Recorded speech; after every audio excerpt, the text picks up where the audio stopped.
ഓം ഹരി ശ്രീ ഗണപതയേ നമ. അവിഘ്നമസ്തു.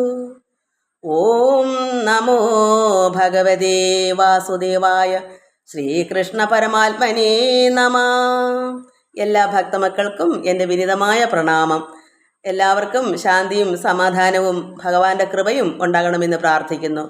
ഭാഗവതം വായിക്കുന്ന മക്കൾക്ക് അല്പം 10 മിനിറ്റോളം നമുക്ക് ആദ്യമേ ഞാൻ തുടങ്ങിയത് എന്താ വെച്ചാൽ ഈ രാമായണ മാസം ആയതുകൊണ്ടാണ് മറ്റത് ഞാൻ നിർത്തിവെച്ചത്. അത് കഴിയുമ്പോൾ അതിൻ്റെ ബാക്കി ഞാൻ എനിക്ക് നല്ല സുഖമുള്ളെങ്കിൽ ഞാനത് ചെയ്യും, ബാക്കി ഇടും. അതുവരെ നമുക്ക് അല്പാൽപ്പം ഇത് ആദ്യമേ ഇപ്പം ഇനി നമുക്ക് ഭഗവാൻ പരമേശ്വരനും പാർവതീദേവിയുടെ പിതാവായ ദക്ഷനുമായിട്ട് എന്താ വൈരാഗ്യം, അവർ തമ്മിൽ ഉണ്ടായ വിരോധസ്ഥിതി, അതിനെപ്പറ്റിയാണ് ദക്ഷയാഗവും. അതാണ് നമുക്കിന്ന് വായിക്കാനുള്ളത്. അല്പം വായിക്കാം. നമ്മൾ കഴിഞ്ഞ പ്രാവശ്യം ഇത് എന്താ വായിച്ച് നിർത്തിയത്? കേവലം ചെമ്മയെ കൊടുത്തൊടുക്കം മഹാദേവനായി കൊണ്ട് കൊടുത്തു സതിയെ, അത് പാർവതീദേവിയെ ഭഗവാന് കൊടുത്തു. പിന്നെ സതീവരൻ തന്നോട് സാമ്പ്രതം തന്നിലുള്ളിലുണ്ടായ വൈരാനുബന്ധം, എങ്ങനെയാണ് ദക്ഷനും ഭഗവാനായിട്ട് ഭയങ്കര വൈരാഗ്യ ശത്രുക്കളായത്. അങ്ങനെ പറഞ്ഞു ബ്രഹ്മാത്മജനായ ദക്ഷ പ്രജാപതി ദുർമത്സരം നശിച്ചു പോയാൻ അങ്ങനെ ആ വൈരാഗ്യം കൊണ്ട് ദക്ഷൻ നശിച്ചു പോയി. അതാണ് നമ്മൾ വായിച്ചു നിർത്തിയത്. അതെന്താണ് കാരണമെന്ന് വിതുരർ മഹാമുനിയോട് ചോദിക്കുന്നത്. അതിനെപ്പറ്റിയാണ് നമുക്ക് വായിക്കാം. കാരണം ഭഗവാൻ പരമേശ്വരന് ദക്ഷൻ അത്ര താല്പര്യമില്ലല്ലോ സതീദേവിയെ കൊടുത്തത്. സതീദേവിയുടെ ഇഷ്ടപ്രകാരമാണല്ലോ. അപ്പോൾ ഭഗവാൻ ഇങ്ങനെ ഇദ്ദേഹം യാഗം ചെയ്തിരുന്ന സമയത്ത് ഭഗവാനോടേക്ക് ചെന്നു. അതിനുശേഷം ദക്ഷനും ചെന്നു യാഗത്തിൽ. അപ്പോൾ ദക്ഷൻ ചെന്നപ്പോൾ ഭഗവാൻ എഴുന്നേറ്റ് സ്വീകരിച്ചില്ല, ആദരിച്ചില്ല. അത് അയാളുടെ മരുമകനായിട്ട് അയാൾ കണ്ടുള്ളു. ഭഗവാൻ പരമേശ്വരൻ അവിടെ മരുമകനാണോ? മരുമകനാണെങ്കിൽ പോലും പരമാത്മാവാണെന്ന് ചിന്തിക്കാനുള്ള കഴിവ് ദക്ഷൻ ഇല്ലാത്തത് കൊണ്ട് അയാൾ ചിന്തിച്ചു, അമ്മായിയപ്പനായ ഞാൻ അവിടേക്ക് കയറി വന്നപ്പോൾ ഇരിപ്പിടത്തുനിന്ന് എഴുതേക്കാതെ ആദരിക്കാതെയൊക്കെ ചെയ്തതുകൊണ്ട് ഒരു അവജ്ഞ കാണിച്ചത് എന്തുകൊണ്ടെന്നുള്ള രീതിയിൽ അവർ തങ്ങളിൽ വൈരം ഉണ്ടായതാണ് നമ്മൾ വായിക്കേണ്ടുന്നത്. അത് നമുക്ക് വായിക്കാം. എന്നിങ്ങനെ മുനീന്ദ്രോക്തികൾ കേട്ടുടൻ അന്നേരം ആനന്ദശാലി വിതുരരും ചെമ്മേ തൊഴുത് ചോദിച്ചാനതെന്തഹോ തൻ മകൾ തന്നെ വേട്ടോരു മഹേശനിൽ വൈരം പ്രജാപതിക്കുണ്ടായി ചമഞ്ഞ് അതിൻ കാരണം നേരെ തിരിച്ച് അരുൾ ചെയ്യമേ. എനിക്കത് നേരെ പറഞ്ഞു തരൂ. വിതുരർ പറഞ്ഞു, എന്താ ഇങ്ങനെ വൈരാഗ്യം വരാൻ? താൻ മകൾ ദക്ഷൻ്റെ മകളെയല്ലയോ വിവാഹം കഴിച്ചേക്കുന്നത്, എന്താ വൈരാഗ്യത്തിന് കാരണം? എങ്കിലോ കേട്ടുകൊള്ളുന്നുര ചെയ്തത സങ്കലിത ആനന്ദമോട് അരുളി ചെയ്താൻ. പറയുന്നു, മുന്നം പണ്ട് പ്രജാപതിമാർ ചെയ്ത സത്രഭൂ തനിലാമാർ എഴുന്നള്ളി മഹേശ്വരൻ യാഗത്തിൽ ഭഗവാനോട് ചെന്നാൻ അവിടേക്ക് ദക്ഷനും കൂടവേ വന്നത് കണ്ട് അഖിലേശ്വരൻ ഈശ്വരൻ പ്രത്യുബോധാനങ്ങൾ ആദികളൊന്നും അങ്ങ് അത്തരം ചെയ്തതില്ലായ ലക്ഷണം. ദക്ഷനും പുറകെ ചെന്നപ്പോൾ ഭഗവാൻ അവിടെ എഴുന്നേറ്റ് അയാളെ സ്വീകരിച്ചില്ല. ഒരു മരുമകൻ അമ്മായിപ്പനെ കാണുമ്പോൾ ഉടനെ എഴുന്നേൽക്കണമല്ലോ. ഇത് ചെയ്തില്ലാത്തത് കൊണ്ട് ദക്ഷൻ അവിടെ അയാളെ കണ്ട് മൈൻഡ് ചെയ്തില്ലല്ലോ, ആദരിച്ചില്ലല്ലോ. ആ ഒരു ഉള്ളിൽ അയാൾക്ക് അത്രമാത്രം അഹങ്കാരിയാണല്ലോ ദക്ഷൻ. അവിടെ ഒരു മരുമകനായിട്ടാണ് കണ്ടത്. ഭഗവാന് ഈശ്വരന് ആരെങ്കിലും വന്നാൽ എഴുന്നേൽക്കേണ്ടതായിട്ടുണ്ടോ? പരമാത്മാവ് പരമേശ്വരനല്ലേ, അത് അയാൾക്കറിയില്ല. കോപം വളർന്നു ശപിച്ചാൻ മഹേശനീ താവേന സത്ര ഹൗർഭാഗം അങ്ങുതേ മേലിൽ ഇത് മുതലായി ഒഴിഞ്ഞിടുമേ. മേലിലെങ്ങും ഇത് പരമശിവന് ഇങ്ങനൊരു സ്ഥാനം ഉണ്ടാവരുത് എന്നാണ് ശപിച്ചത്. ആരും ഇങ്ങനെയുള്ള യാഗങ്ങളിൽ അദ്ദേഹത്തിനെ വിളിക്കരുത്, പങ്കുകൊള്ളിക്കരുത്. കാലവും നന്നായിരുന്നു കൊള്ളുകന്ന് അവൻ താൻ അഭിഷംഗവും ചെയ്തിരിക്കും വിധോ മാനം കലർന്നിടും നന്ദികേശൻ തഥാ. അങ്ങനെ ഈ ഒരു ശാപം കേട്ടിങ്ങനെ ഭഗവാൻ ഒന്നും മിണ്ടിയില്ല ഇരുന്നപ്പം ആർക്ക് സഹിച്ചില്ല? നന്ദികേശന് സഹിച്ചില്ല. ദക്ഷനെയും അനുചാരികൾ തമ്മയും ഉൾക്കാമ്പിൽ നേരെ അറിവില്ലായകയാൽ ഇനി തത്വാർത്ഥ ബോധ വിചാരമില്ലായകയെന്നുൾത്തൂർന്ന കോപാൽ ശപിച്ചതു കൂടവേ. പെട്ടെന്ന് തന്നെ നന്ദികേശനും അങ്ങ് ശാപം കൊടുത്തു. ദക്ഷനും ദക്ഷൻ്റെ അനുചാരികൾക്ക് എല്ലാവർക്കും അങ്ങ് ശപിച്ചു. ഭൃത്യരെ കൂടെ ശപിച്ചത് കേൾക്കയാൽ എത്രയും കോപം കലർന്നു ഭൃഗുമുനി ദക്ഷനെ മാത്രമല്ല അവിടെ നിന്ന് മറ്റ് അയാളുടെ ഭൃത്യന്മാരെ എല്ലാവരെയും കൂടെ കൂട്ടിച്ചേർത്ത് ആണ് നന്ദികേശൻ ശപിച്ചത്. അത് ഭൃഗുമുനിക്ക് ഇഷ്ടമായില്ല. ചിത്തേ വളർന്ന പരിഭവത്തോടുടൻ മൃത്യുഞ്ജയ ഭക്തരാം അവർ തമ്മയും പാഷണികളായി ചമകന്നു ശാപവും രോഷേണ ചെയ്തു വേഗേന വാങ്ങിയിടിനാൻ. അങ്ങനെ ഭൂദേശനും എഴുന്നള്ളിനാൻ. ഈ ഭൃഗുമുനിക്ക് ദേഷ്യമായി.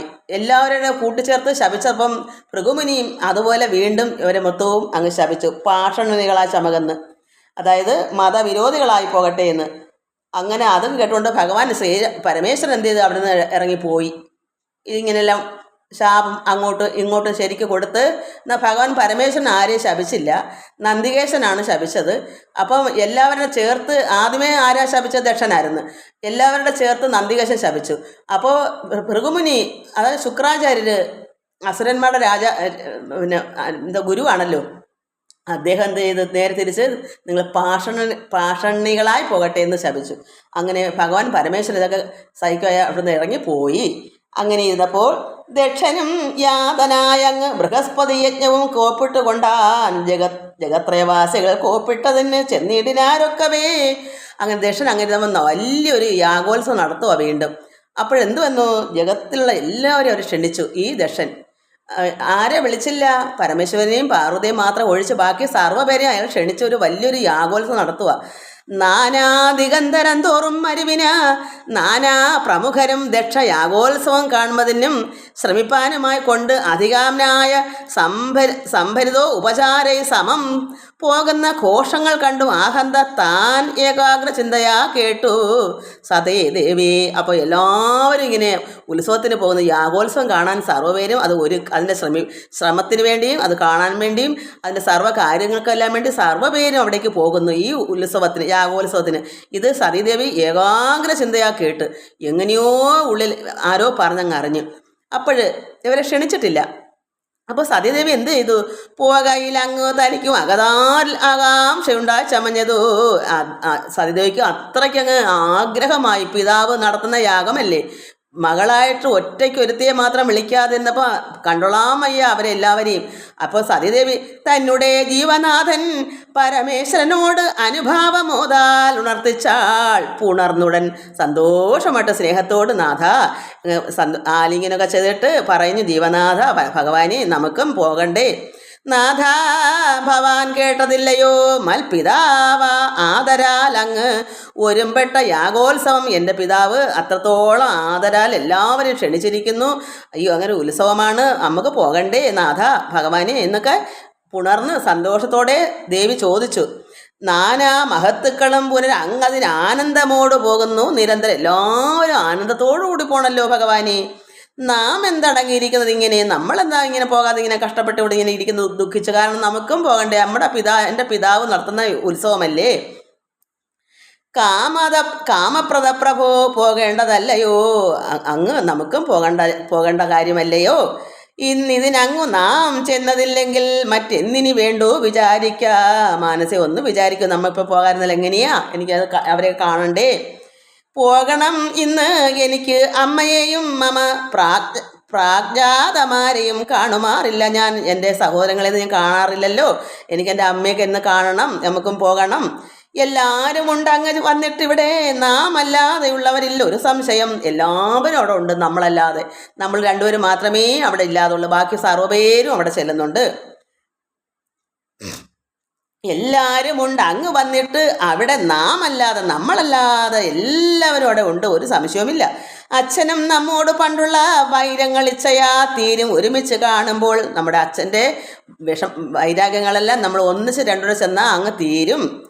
കച്ചേൽ മുലത്തയ്യലിത്തം ആകൂതങ്ങൾ ഉൾച്ചേർന്നതെല്ലാം ഉണർത്തിച്ച് അതിൽ വിശ്വേശൻ ഏറിയ കൗതുകം ഓർത്തച്ചോ ഭവിച്ച് വളർന്ന കുതൂഹലാൽ വിസ്മയം കണ്ടു മന്ദസ്മിതം ചെയ്തു സംവിൽ സ്വതാരൂപിണിയോട് അരുളി ചെയ്താൻ. ഭഗവാൻ അറിയാം വൈരാഗ്യം കൊണ്ടായിട്ടാണ് അറിയിക്കാഞ്ഞത്. അങ്ങനെ ഒരു സാധാരണ ഒരു പുരുഷൻ പോലും, സാധാരണ ഒരു അമ്മായിപ്പൻ്റെ അടുക്കൽ ഒരു സാധാരണ മരുമകൻ പോകില്ല. പിന്നാണോ പരമേശ്വരൻ? ഭഗവാൻ എല്ലാം അറിയാമല്ലോ. അവൻ മനഃപൂർവ്വം തന്ത വിളിക്കാഞ്ഞത് എന്തുകൊണ്ടാണ് ഭഗവാൻ അറിയാം. ചെന്നാൽ നാണം കെട്ട് തിരിച്ചു പോകേണ്ടി വരുമെന്ന് ഭഗവാൻ അറിയാം. പക്ഷേ ഈ പെൺകുട്ടികൾക്ക് അത്ര അറിവില്ലല്ലോ. ദേവിയുടെ പരാശക്തിയുടെ പിന്നെ ജീവനാണ് എങ്കിലും അറിവില്ലായ്മ കുറവുണ്ടല്ലോ, സ്ത്രീകളല്ലേ. അതുകൊണ്ട് ഭഗവാൻ അതിനറിയാം. അതുകൊണ്ട് ഭഗവാൻ മന്ദസ്മരിച്ച്, കാരണം അറിവില്ലാത്ത കൊച്ചു കുട്ടിയാണല്ലോ എന്ന് ചെയ്തുകൊണ്ട് ഭഗവാൻ പുഞ്ചിരിച്ചോട് പറഞ്ഞു, ഭദ്രേ തവഹിതമായത് ചെയ്യുകയിൽ ഉണ്ട് എത്രയും ഏറ്റവും ഉപദ്രവമലേ. ഭദ്രേ അവിടുന്ന് ഹിതമായതാണെങ്കിലും തന്നെയും നമുക്ക് ഉപദ്രവമേ പോയാൽ, കാരണം അവർ വിളിച്ചില്ലല്ലോ.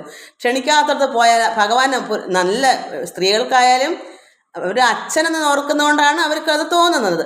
പക്ഷേ ഭഗവാൻ അതങ്ങനെ തോന്നാൻ പറ്റില്ലല്ലോ. അതുകൊണ്ട് ഭദ്രേ നമുക്ക് ഉപദ്രവമേ ഉണ്ടാകൂ, അങ്ങനെ പൊയ്ക്കൂടാ. ബന്ധുക്കളെ ചെന്ന് കാണണമെന്ന് നിൻ്റെ അന്തർമനസ്സി ഭവിച്ചത് വിചിന്തിതം. അത് സാധാരണ നിങ്ങൾക്ക് തോന്നുന്നതാണ്, എല്ലാവരെയും കാണണമോ അത് നിൻ്റെ മനസ്സിൽ തോന്നുന്നത് ശരി തന്നെയാണ്. പണ്ടേ പരക്കെ എല്ലാവർക്കും ഉള്ള ഒന്ന് അതിനുണ്ടാക വേണം അവർക്ക് അങ്ങ് ആഗ്രഹം. അങ്ങനെ പണ്ടേ ഇതിങ്ങനെയാണ്. ഒരു കുട്ടിയെ മറ്റൊരു വിവാഹം കഴിച്ചയച്ചാൽ ചെല്ലാൻ അന്തരം ആഗ്രഹമാണ്, അവിടെ ഉള്ളവർക്ക് കാണാൻ അതിനേക്കാൾ ആഗ്രഹമാണ്. അത് പണ്ടേ ഇങ്ങനെ തന്നെയാണ്. അതായത് നിൻ്റെ ആഗ്രഹം അത് ശരി തന്നെയാണ്. ബന്ധമുണ്ടല്ലായാലും ചൊല്ലുവാൻ അതിബന്ധുത്വമായതെന്നുള്ളത് നിർണയം. നമ്മൾ ബന്ധുവൊക്കെയാണ്, പക്ഷേ അതിബന്ധുത്വമായത് എന്നുള്ളത് നിർണയം. അത് അങ്ങനെയാണ്. എല്ലാവർക്കും അത് അത്രത്തോളം കാണണമെന്ന് അതിയായ ആഗ്രഹമുണ്ട്. ബന്ധുക്കൾ അങ്ങനെയാണ്. ബന്ധുത്വമായത് വാത്സല്യ ലക്ഷണം. എന്നാൽ ബന്ധുത്വം എന്താണ് അതിന് കാരണം? അതെന്തുകൊണ്ടാണ് വരുന്നത്? വാത്സല്യമാണ് അതിന് ലക്ഷണം. നമുക്ക് ബന്ധുക്കളടുത്ത് പോകണമെങ്കിൽ അതിന് ലക്ഷണം വേണം. വിരോധം അവരുടെ ഉള്ളത്തിലുണ്ടെങ്കിൽ നമ്മൾ എങ്ങനെ ബന്ധുത്വമാകും? അതാ ഭഗവാൻ പറയുന്നത്. അവർക്ക് അതിന് വാത്സല്യം ഉണ്ടെങ്കിലല്ലേ നമുക്ക് അങ്ങോട്ട് ചെല്ലാൻ പറ്റൂ. വാത്സല്യം ഉണ്ടെങ്കിൽ അവരെ കണിശമായിട്ട് ക്ഷണിച്ചാനല്ലോ. അത് ഭഗവാൻ അറിയാം. അതുകൊണ്ട് ബന്ധുത്വത്തിൻ്റെ ലക്ഷണം എന്താണ്? വാത്സല്യമാണ്. ബന്ധമില്ലാതെ വൈരാഗം അരിത്വവും. ബന്ധുക്കൾ തമ്മിൽ വാത്സല്യമില്ലെങ്കിലോ, അപ്പം അവിടെ വൈരാഗ്യമായിട്ടിരിക്കുന്ന വാത്സല്യമില്ലെങ്കിൽ എന്ത് വരും? ബന്ധുക്കൾ അല്ലവരെന്നും അറിയാതെ. അപ്പം നമുക്ക് മനസ്സിലാക്കണം അവരുടെ മനസ്സിൻ്റെ ഇംഗിതം എന്താ? വൈരാഗ്യമാണ്. അല്ലെങ്കിൽ അവരെ ക്ഷണിച്ചാനല്ലോ, മകളല്ലേ. അപ്പം എന്തുകൊണ്ട് അവർക്ക് ബന്ധുത്വം അല്ല? അതുകൊണ്ടാണ്. അത് നീ മനസ്സിലാക്കൂ. ബന്ധുവാത്സല്യം ആ ദക്ഷന് നമ്മിൽ അന്ധത്വം അത്രയേ നമുക്ക് തോന്നുന്നു. നമുക്ക് അറിവില്ലായ്മ കൊണ്ട് തോന്നുന്നു അവന് വാത്സല്യം ഇല്ല. നമുക്കുള്ള അറിവില്ലായ്മ കൊണ്ട് നമുക്ക് തോന്നുന്നു അവന് നമുക്ക് അവർക്ക് നമ്മളോട് സ്നേഹമാണ് തോന്നുകയാണ്. വാത്സല്യമാണ്. ആ ദശ അങ്ങനെ ഇല്ല. ബന്ധുത്വം ഉണ്ട്. ശത്രുത്വത്തിലും നല്ല ശത്രുക്കൾ ശത്രുക്കളാകുന്നതും. അപ്പം ബന്ധുത്വം ശത്രുക്കളിലും ഉണ്ടാകും. കാരണം നമ്മൾ ഒരു ശത്രുവിനെ അരിയെ കണ്ട് നമ്മൾ ഒന്ന് നോക്കുമ്പോൾ തന്നെ അവിടെ ഉള്ള വലിയും. അതാണ് യഥാർത്ഥമായ ബന്ധുത്വം. അങ്ങോട്ടും ഇങ്ങോട്ടും എന്തെങ്കിലും പറഞ്ഞ് തിരിച്ച് ഒരു ഇച്ചിരി അല്പനേരത്തേക്ക് ഒരു ശത്രുത ഉള്ളിൽ കാണും. പക്ഷെ നേരെ കാണുമ്പം എന്തൊരു സന്തോഷമാണ്. അത് യഥാർത്ഥ ശത്രുത്വം അല്ല. അതാണ് ആത്മീയമായ ദൈവികം. അവളാണ് സ്നേഹം, അതാണ് വാത്സല്യം. അതുകൊണ്ട് ശത്രുക്കളാകുകയും ചെയ്യും. ഇത്രത്തോളം ബന്ധുക്കളായിട്ടുള്ള അതിഭയങ്കര ശത്രുക്കളാകുന്നത് എന്താ? അത്ര വൈരാഗ്യം ദക്ഷനിലുണ്ട്. അപ്പോൾ അവർ യഥാർത്ഥ ബന്ധുക്കളല്ലെന്ന് നീ മനസ്സിലാക്കണം. ബന്ധുത്വം ഓർത്തങ്ങ് നാം ചെന്നകപ്പെട്ടാൽ ബന്ധുത്വം ആചരിച്ചിടുകയില്ലടോ.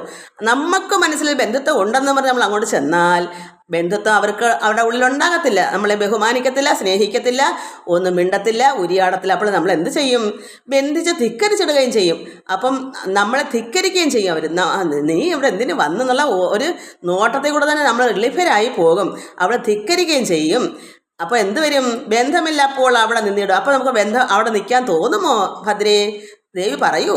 നമുക്കവിടെ നിൽക്കാൻ തോന്നും? നമ്മളെ കണ്ടിട്ട് ഒരു മൈൻഡ് ചെയ്തില്ല, ഒന്ന് മിണ്ടില്ല, മുഖത്ത് നോക്കാതെ വെറുപ്പോട് കാണിക്കും. നമ്മൾ എങ്ങനെ അവിടെ നിൽക്കും?